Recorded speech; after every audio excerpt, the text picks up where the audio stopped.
Scientists are figuring out that what we thought of as normal aging is actually abnormal aging. The decline, decrepitude, disease, frailty, disability, all those things that we've come to associate with getting older are consequences of malfunctions or dysfunction in core biological systems in the body that we can actually treat and reverse.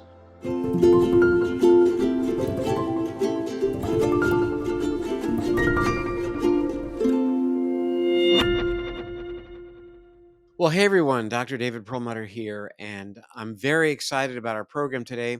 We'll be interviewing Dr. Mark Hyman. His new book is called Young Forever.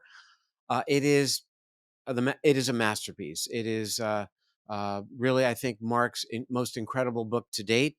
As you know, he is a multiple New York Times bestselling author, really one of the important practitioners of functional medicine for many, many years, a mentor for me over the years as well, and a very, very close friend that I'm proud to know over many years. So I'm just very excited to learn what Mark has to say. I want to jump right into the interview, so let's do it. Hello, my friend. How are you? I'm so good, David. I'm so good. Getting younger every day. Yeah, I know, and in reading your book, I can see why. This is definitely the topic du jour, and I think that what you made clear early on in the book is that this has more ramifications than we previously associated with the whole notion of aging and so-called anti-aging. As Mm, you and I explored over the years, anti-aging ended up being fillers and various procedures that made you yeah, look better.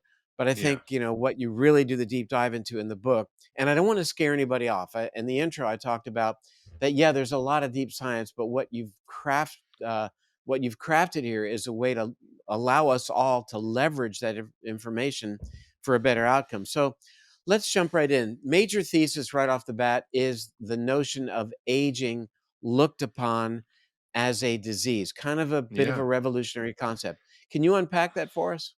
Yeah, David, it's really exciting for me because, in functional medicine, as we've both been talking about, thinking about, teaching about for decades now, we get that there's underlying processes that go wrong that cause all disease. And saying you have Alzheimer's disease doesn't tell you anything about what's really going on about the cause. And what's happening now is that scientists are figuring out that what we thought of as normal aging is actually abnormal aging. The decline, decrepitude, disease, frailty, disability, all those things that we've come to associate with getting older are consequences of malfunctions or dysfunction in core biological systems in the body that we can actually treat and reverse. And that's what's so exciting. And scientists are talking about now the hallmarks of aging. We call it the functional medicine matrix, which is essentially we talk about As we have for decades. every decade. So it's kind of reassuring and reinforcing to see that these concepts that we've talked about forever are now emerging as uh, the foundation for longevity research, for longevity science, for interventions.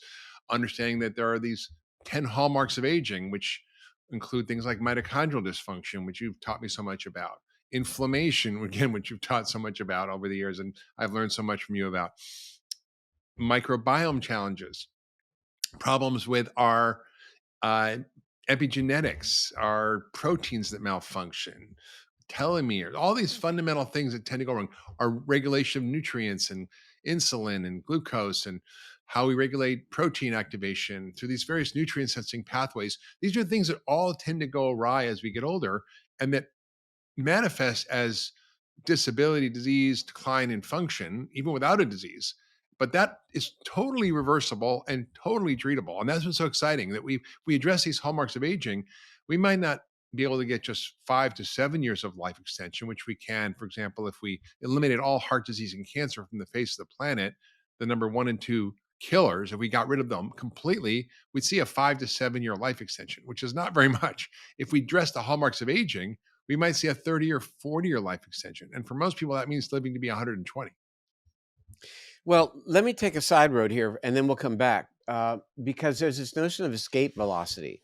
And it's a bit of, takes a little bit of working through, but you mentioned it in the book. And that is this notion that if we can stay alive and healthy long enough, that there's a sense that the technology will catch up to us to a Yeah. point that we'll stay alive. I mean, Yeah, I mean, it's a that's bit of a sci-fi thing. I'm not sure I wanna live it is forever, because part of what right. makes us human is knowing that we're gonna die someday, so it makes it more precious. So I'm not sure how I feel about this, but scientists are now talking about how discoveries in the longevity field are accelerating at such a pace that pretty soon, if for every year you're alive, you might extend your life by a year and a month, let's say, or a year and 6 months or 2 years, so you actually will never reach the point of death. I'm not sure that's gonna happen, but what's really interesting is some of the science around it, which is learning how to reprogram our biology to a younger you through epigenetic reprogramming. And this is done through all kinds of different methodologies, but one of the most exciting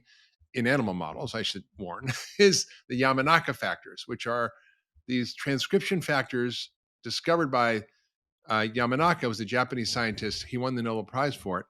And essentially, these transcription factors regulate your biology in such a way that it teaches you how to evolve and differentiate into who you are. So, how does your embryonic stem cell become a kidney or a brain or a liver or skin?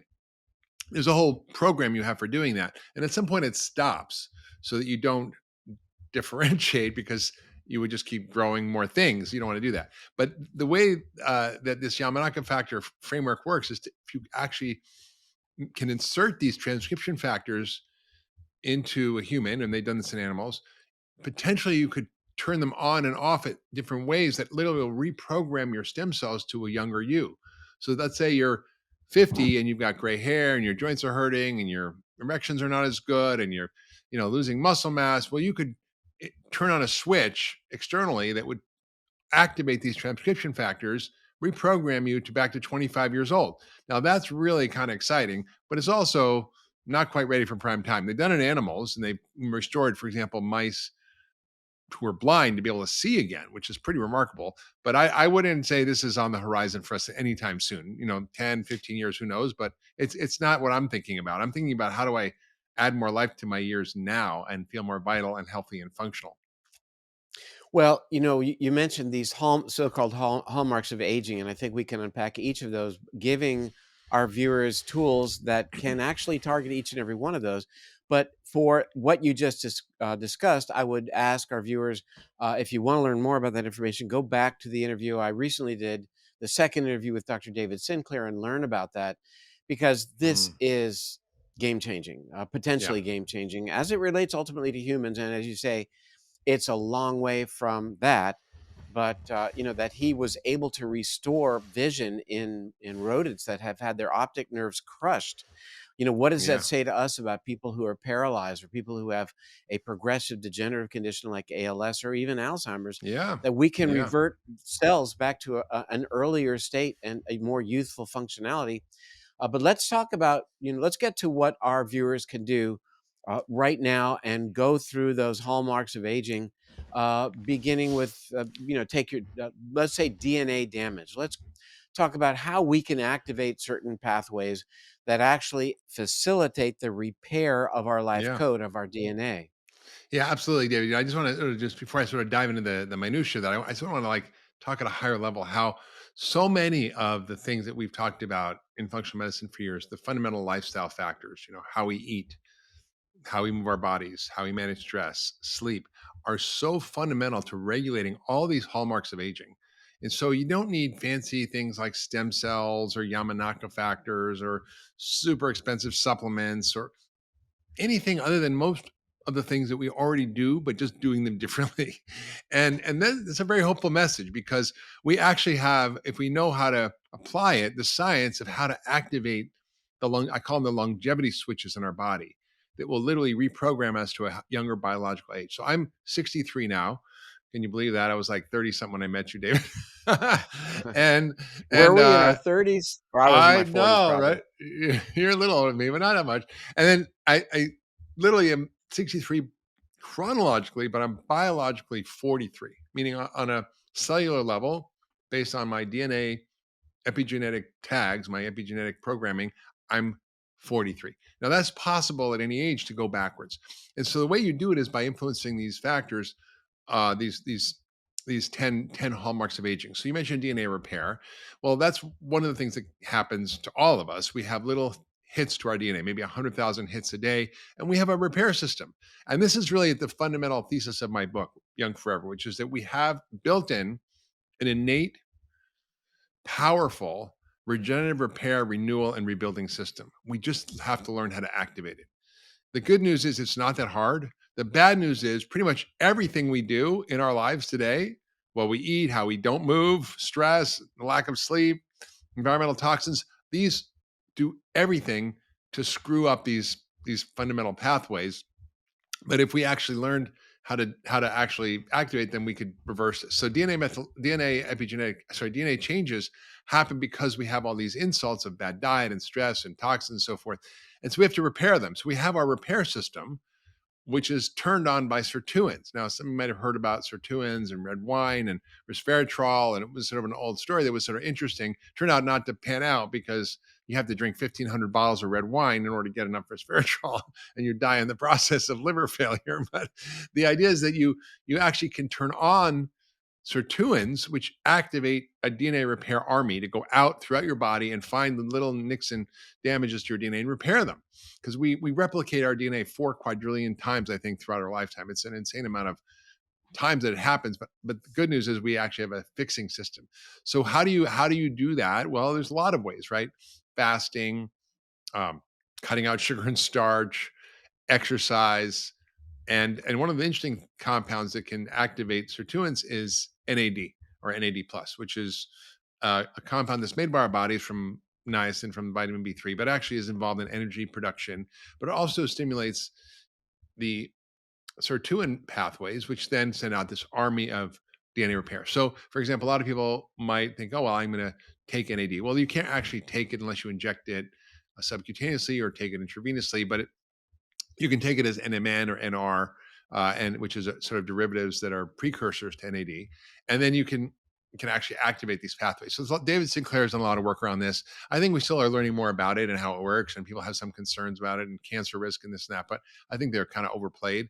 I think the FDA has recently ruled that NMN might be considered a drug. Even though it's something that our bodies make, and I've prevented it from being sold as supplements or challenged its supplement sales. Although a lot of companies can still sell, they're not really enforcing it, but it's because basically a pharmaceutical company is developing research trials using this compound and wants to block anybody else from using it or selling it. So it's a bit political, but I think this is a really exciting compound that I think has a lot of promise in the longevity space. So let me just recapitulate. We like to have our NAD plus levels higher, and there are two precursors that are commercially available: NMN, nicotinamide mononucleotide, and NR, which is nicotinamide riboside. You can buy those; they need to be kept refrigerated.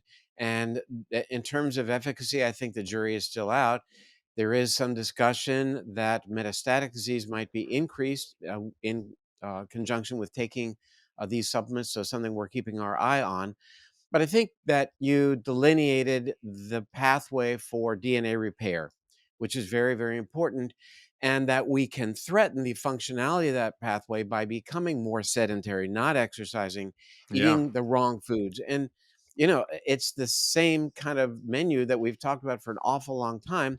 But what I think what was so beautiful about your book is you're connecting dots showing, okay, if you do these things, you're enhancing this pathway that has been fairly recently discovered, nothing you and I talked about 20, 30 years ago, totally. but it's now we understand it. And here's, eat a good diet, but here's why.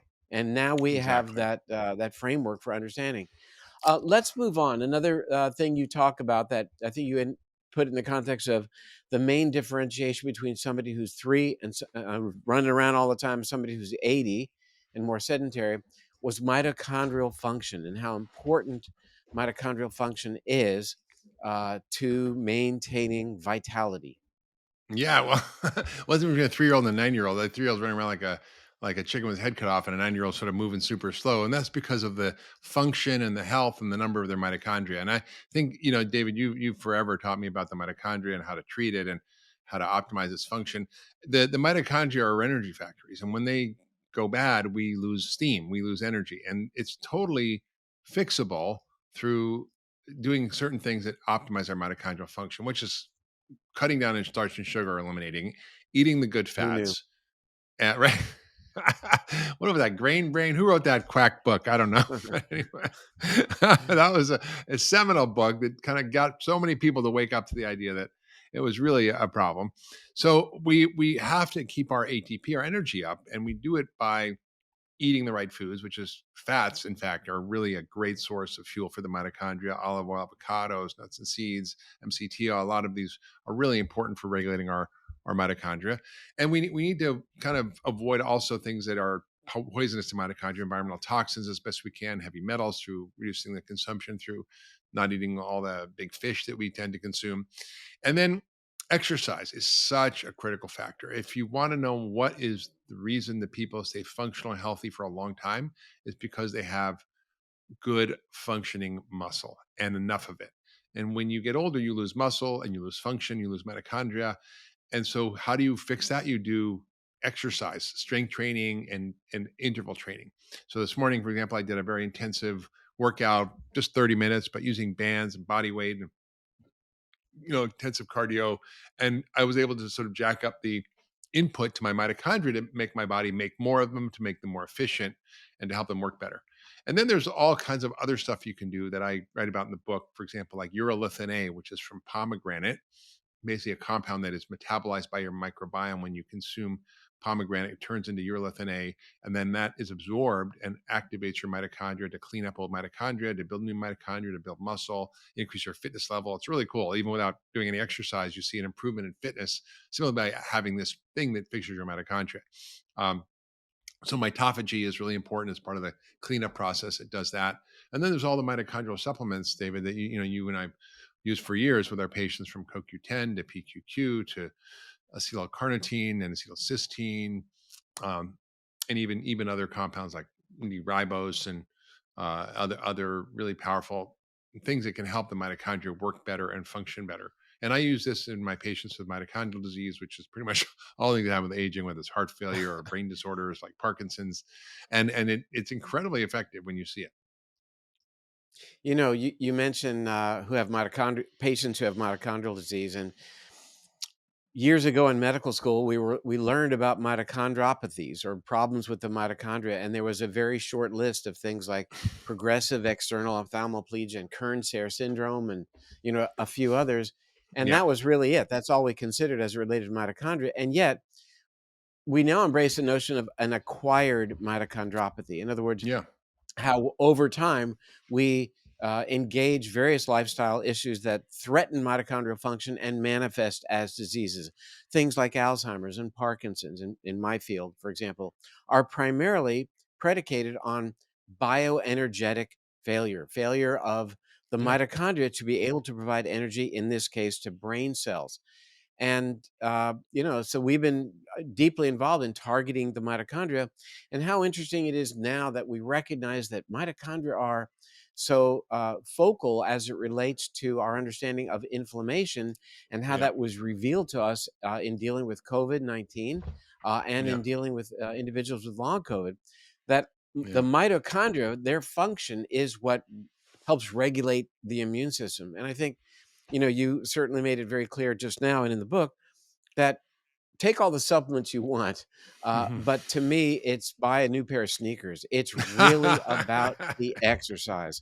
That's the It's best so supplement of important. all, because It is. you are helping degrade defective mitochondria. We call that mitophagy, and then stimulating the growth of new mitochondria, activating this pathway that you explored deeply in the book called the AMP kinase pathway, to help regulate blood sugar, to help improve muscle functionality, to help us burn and not store fat.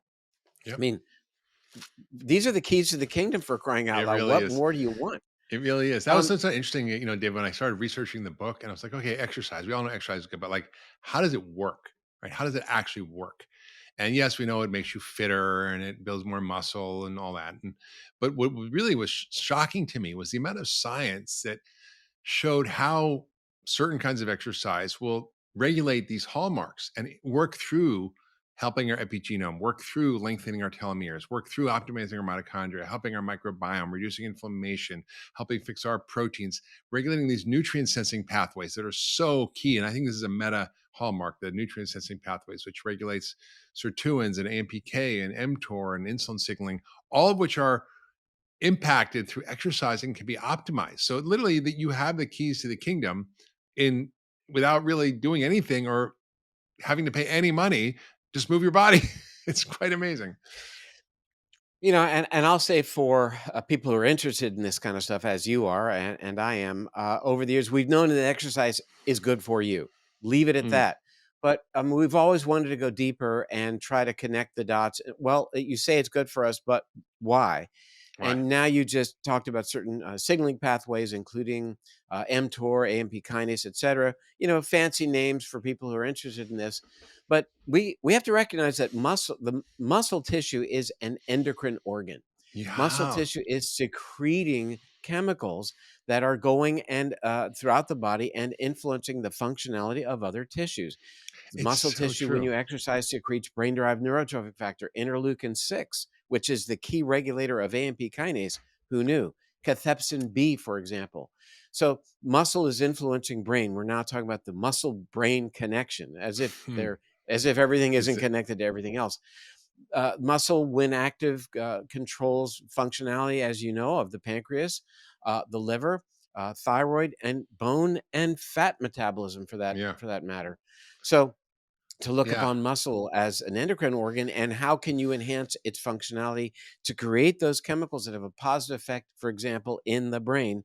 BDNF, growing new brain cells, enhancing the formation of synapses, protecting brain cells, increasing the brain's vascularity. It's Hmm. through production of these Hmm. chemicals. Another one is VEGF, that happen when you exercise. So if you need Yeah. to know that, if that's important to you, to get you on the treadmill, so be it. Well, I If mean, I think listening to what you just said there was so important. I want to emphasize that in medical school, you and I never took a course on muscle. We learned about the musculoskeletal system. We learned about, or like this bones. We learned about muscles, just for sort of skeletal structure, but not as a dynamic functioning organ in itself that is probably the primary determinant of your health, particularly as you get older. And like you said, if you lose muscle, you lose function, but your immune system is inflamed. As you mentioned, your brain isn't working as well. Your blood sugar isn't controlled. Your sex hormones go down. Your growth hormone to repair and renew everything goes down. Your cortisol hormone goes up. So, muscle is the currency of longevity. If you want to live a long, healthy life, then you got to get on creating and building muscle and making your muscle more efficient. And this is the most important thing you can kind of take home, other than what you're eating, around how to actually live a long, healthy life. You made a point in the book that it's great to build up tissues, it's great to build up muscle, etc., but that the concept of autophagy, of breaking down, Mm, is important as well. In other words, getting out the weeds yeah. and clearing Yeah. out the underbrush. Yeah. And frankly, exercise is helping your body do both. So it Yeah. reminds me of the song by the Birds, "Turn, Turn, Turn," which is actually based on the Bible, Ecclesiastes, a Oh, time to yeah. build up and a time to break down. There you go. That's the balance. You talk about this notion of our epigenetics, and that we can influence these factors over our genome that are influencing its expression moment to moment. More information for our viewers on the Mm, interview with Dr. Kara Fitzgerald. But again, the regulators of our gene expression are, to a significant degree, under our control. And mhm. you describe how we gain control and can really harvest that knowledge for our betterment. And this is really the sort of leading edge of longevity research, is how are all the inputs or the deficiencies, by basically my book, I talk about dying of too much of something, right? Bad food, not enough, too many toxins, too much stress, not enough sleep, so forth. And what you're dying too little of the right nutrients and good food and exercise and so forth. So the way those things affect us ultimately is through our epigenome. And the epigenome is basically something that sits above your DNA, you're above your genes. Epi means above. And you basically have 20,000 genes. You can't change those, but you have the ability to change the expression of those genes through the epigenome. So the epigenome is like the piano player. The genes are like the keys on a piano. There's 88 keys, but it can produce jazz, ragtime, classical, rock, whatever, reggae. And that's amazing. So the piano player has enormous control over what happens. And the piano player is influenced by what you eat, by exercise, by stress, by sleep, by environmental toxins, by all these other factors, anything that causes inflammation, the microbiome. And so we literally can use the epigenome to measure how someone's aging. This is Stephen Horvath's work, who discovered the epigenetic clock. And by measuring tags on the DNA, we can measure your rate of aging.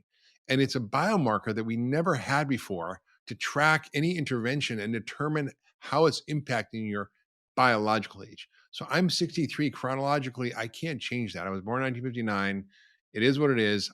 And the clock goes forward unless I go to outer space, whatever. But anyway, that's another talk. That's Quickly. physics. Okay. but the biological clock is malleable. That can be changed and turned backwards. And so the epigenome is highly influenced by all these inputs. And it can also be affected by deficiencies, whether deficiency of vitamin D or omega-3 fats or of sleep or of exercise or whatever it is, love or meaning, purpose. I mean, you can change your epigenome through cuddling, right? Through cuddling. So I encourage more cuddling. and then they've seen this in babies and infants. So we know we can modify our epigenome, and that's what's so exciting. And a lot of the interventions around longevity and lifestyle are impacted through the epigenome. And that's what's so exciting. But the good news is that when you do the right things, it beneficially affects all of the 10 hallmarks of aging, not just one. Yeah, and as I mentioned earlier, the work of Dr. Kara Fitzgerald. What did she do to reverse the Horvath clock in her study population? She put them on a better lifestyle program. End of story. She Yeah. said, "You're going to meditate, exercise. Here's your diet," and then followed these people and watched their epigenetic clock reverse, basically turn back the hands of time, as Hmm. it didn't, not as it related to chronological time, but as it related to biological time. They Hmm. improved. Um, the I want to highlight interesting something about that Sure, you go ahead. just mentioned, because there are a lot of studies that show interventions for reversing biological age, like quercetin and dastanib, which is a chemo drug. There are studies of vitamin D. There are studies of Mediterranean diet and various other interventions. None of them had the impact that Kara's study did, because in 8 weeks she reversed biological age by 3 years. And the reason it worked was food is medicine. And just like any other drug, the dose matters and the drug matters. And when we say food is medicine, we're not saying it as some abstract metaphorical concept. We're saying it literally as a biological phenomena where food translates its signals into real effects in the body in real time. And so it has to be the right food at the right dose at the right time. If I say I'm going to give you a milligram of aspirin for your headache, you're going to conclude that aspirin won't cure headaches, right? If I give you, two maybe stalks of broccoli, and otherwise you're drinking a 6 pack of soda, it's not going to help. So really, it's about dialing in the food to be super effective, and that's what's really exciting. And we didn't really get into this yet, but a lot of the hallmarks that are influenced by phytochemicals. So they're modified your mitochondria. For example, we talked about this urolithin A and mitochondrial function. Well, this is a plant compound. It's a derivative of plant phytochemical modified by your microbiome that literally can improve your fitness level without any exercise and cause your mitochondria to kill all the old ones and make new ones. Well, that's pretty amazing. That's a pharmacological effect, but you need the right dose. That's the key. But that is available as a nutritional supplement. We did Yeah. a podcast with the actual scientists who developed urolithin I take it A, every day. and as yeah, uh, again, it's something that is considered perhaps a prebiotic in that it's modified prior to it becoming functional. A And I think postbiotic. I Isn't it want a to postbiotic? Isn't a postbiotic, which is something Well, that's it does. It modified by your has to be microbiome? modified by your by gut bacteria. Yeah. So, or yeah. So that's basically, in a sense, it's the gut bacteria modify this chemical or utilize the chemical. I want to get back to the idea of dose, and Mm. I've been kind of with that lately because there's a sweet spot. And I Mm. hate the term for obvious reasons, but there is a sweet spot for anything you mentioned, whether it's not enough of the aspirin or overdosing on aspirin and eroding your stomach lining. And I was thinking about that the other day in the cardiologist's office Mm. as I was being lectured to. The cardiologist said to me after my battery of tests, um, "You were, or maybe still are, an intense runner, aren't you?" And I said, "Yeah, because if some is good, more is better. The dose, right?" Yeah, yeah, He yeah. said, "Because my heart rate is really low," and he said, "Because the upper chambers of your heart are enlarged, and we see that with really aggressive long distance runners. And this may explain why on occasion you go into atrial fibrillation. That would be me. Mm. And again, Well, I always knew many you of had a big us, heart, David. I have a big heart, but many of us, kind of buy into the notion that if some is good, more is better. And I'm as guilty as the next person of that. And I think a message from me moving forward in our outreach will be, find the right spot, find the middle of the bell curve that's best, that's optimal. Because again, too much of stuff can be harmful, as Mm, certainly too little can be. mm, mm, mhm.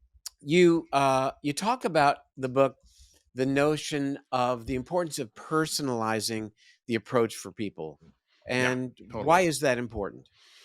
Like, everybody's different, and I think, for example, you and I are kind of relatively thin, exercisers, and probably are what we call lean mass hyperresponders. I know I am. So if I eat a lot of saturated fat, it tends to adversely affect my cholesterol. Whereas another patient, I can put on coconut oil and butter, and their cholesterol drops like a stone and they lose 20 pounds.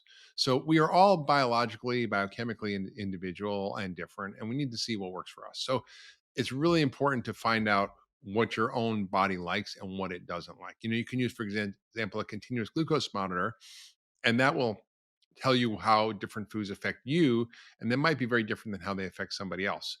They've done studies in Israel, for example, that your blood sugar regulation is controlled by your microbiome. That That's literally right. the bacteria in your gut will help affect how a particular food impacts your blood sugar, and it's different than the person sitting next to you.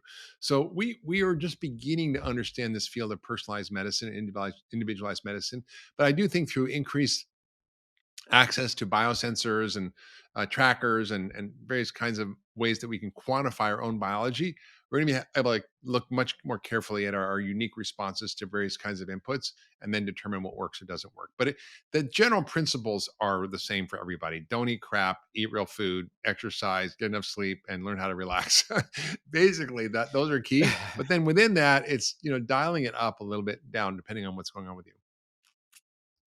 Well, I don't want to degrade the message of your new book, because it's much more intense, or it's much more specific than what you just mentioned. Those Mm, because everybody's heard of what you just mentioned, but you're mm. very, very specific about supplements, their validity, uh, their dosages, etc.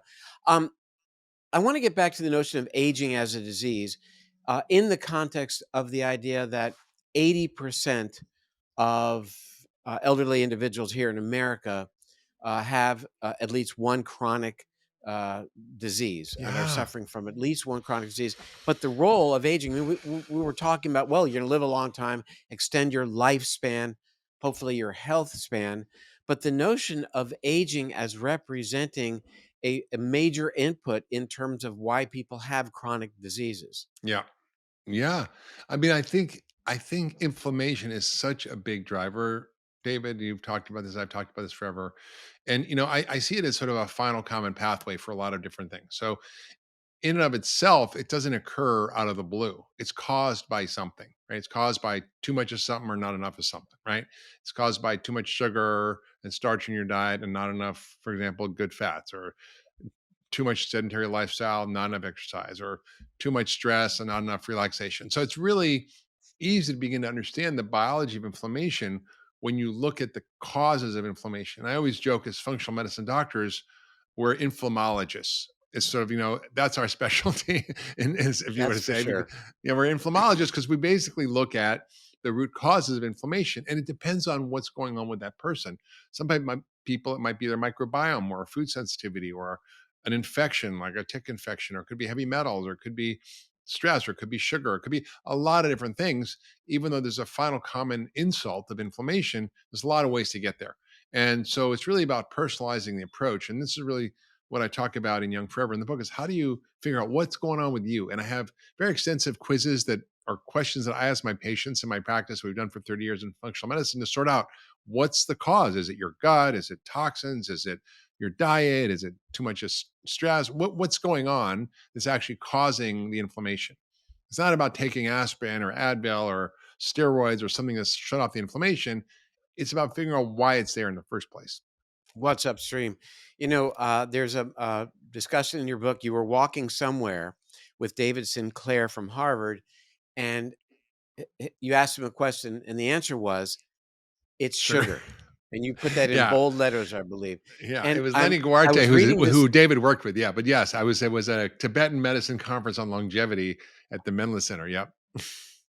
and I was reading this last night um, on the plane ride coming home from San Francisco about sugar. Sugar. No sooner did I finish the paragraph than there's an announcement. What's the announcement? Is there a doctor on the plane? So, Oh, I no. get up, and I get up, this woman in row whatever it was, doesn't matter, uh, was looked to me like having a hypoglycemic event. She was Mm. was unconscious, or barely conscious, and, Oof. I was able to get her up, and what did here I'm giving her sugar. Another doctor comes to help me, and she said, "Oh, Dr. Perlmutter." I said, "Yeah." She said, I'm going to interview for a functional medicine job somewhere. We'll leave it at that." And I said, "Well, can you imagine, here I'm giving this lady orange juice with 2 packets of sugar in there."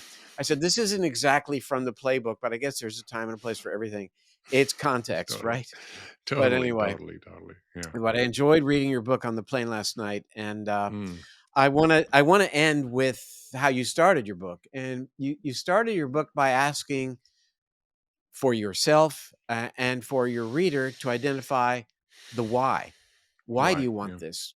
And, your answer was deep and very meaningful. So, why do you do it? Why are you writing books like this? Well, I think, we live in an era where we think of people who are getting older as sort of extra. They're not valuable members of society. They become a drain in society, a cost of society. They don't add value. But the truth is that, and I see this in you, I've seen it in me. As we get older, we learn more. We are better at navigating life. We understand how to work through challenges that we all face. How to be better friends, better partners, better contributors to a greater good that we all can be part of. And so often when we should be at a stage in our lives where we become elders, we become contributors back to the world that made us, we often are sort of kicked aside, and or worse, we're made sick by our culture and our food, and we don't get to experience that place of wisdom and longevity that can add back value. And so for me, it's all about, how do I show up better? How do I take all the things that I've learned in life and be a contribution to humanity? Common said, "Where are you going to leave your one grain of spiritual sand on the universal scales of humanity?" And so for me, that's the question: is like, how do I leave this earth a little bit better than when I came? And how do I love more and show up more and create more good and healing in the world? And not everybody wants to do that, I understand, but I think for me, that's my why. For everybody, they have to find their why, whether it's wanting to be there with their families and contribute, or whatever it is. We all have a lot to give, and the economics are also compelling. Aside from the personal contributions and the value that older people can bring, is that if we got a year of healthy life extension, which is not a hard action item on the list, a year, we would save $37 trillion a year. That is more than our entire GDP by double. And if we were able to get 10 years of life extension, that would be 300 and like 60 something $1 trillion. That's, I don't even know, that's this enormous amount of money. I think that's more than the GDP of the entire world put together every year. So we really have the capacity to both save money and create a better world by learning how to live better, live longer, and have our health span equal our lifespan. And I think it's important that as you target aging, you are targeting these very expensive to deal with chronic degenerative conditions that we mentioned earlier affect 80% of adults. And Yeah. that's where the healthcare dollars are going. So, and it's, I was very taken that you opened the book by asking why. And I think when readers read your book, Hmm. knowing that it came from your heart, Mm. it'll have even more meaning. And so I'm not Thanks, David. surprised. I'm not surprised to see a book like this come from you at this stage of Thank your you. life and your wonderful development. And Thank I'm you. proud to know you and love you. And I'm very excited about what the future holds for you. So thanks for being Feeling with us mutual, today. David. Thank you for being you, my friend. I learned so much from you. Okay, I'll see you in a couple of days. See you in a few days. All right. Bye for now, Mark. Well, I hope everyone enjoyed that as much as I did. Mark is a wealth of information, and really, this heart-centered book, I think, is going to be an incredible achievement. Really, setting the stage for people fully understanding that we are the arbiters of our biological destiny, if you will. That yes, the chronological clock ticks on, but we can dramatically affect the rate at which we age from a biological perspective, how our bodies work, how resistant we are to degenerative conditions that are so pervasive, really the nuts and bolts of what we can be doing day in and day out to remain young in spirit, young in terms of our physiology, and certainly continue to contribute to society. So, thank you, Mark, for that wonderful interview. And thank you to all of you as well for joining us today. And I'll be back soon. Bye for now.